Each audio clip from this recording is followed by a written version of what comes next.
រិស័យប្រចាំថ្ងៃទី2 ខែវិច្ឆិកា ឆ្នាំ2025 ថ្ងៃនេះកុលមកជាមួយឈើដកហើយចំពោះអ្នកដែលត្រូវការធាតុទឹកនិងធាតុឈើចំណុចទី2នេះចំពោះអ្នកមានឆ្នាំខាលថោះម៉ែបើសិនបើឆ្នាំទាំង3នេះត្រូវជាមួយនឹងធាតុឈើធាតុទឹកឬត្រូវតែធាតុទឹកឬក៏ត្រូវតែធាតុឈើគឺហេងនៅថ្ងៃទី2 ខែវិច្ឆិកានេះតម្លៃនេះឆ្នាំ3ដែលមិនអមានម្សាញ់វកខាលតែឆុងប្រែជាហេងវិញប្រសិនបើឆ្នាំទាំង3នេះត្រូវជាមួយធាតុឈើនិងធាតុទឹកហើយសូមបញ្ជាក់ខាលគឺឆុងផង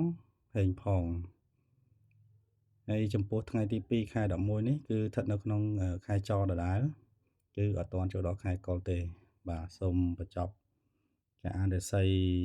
ថ្ងៃនេះត្រឹមនេះអរសូមអរគុណ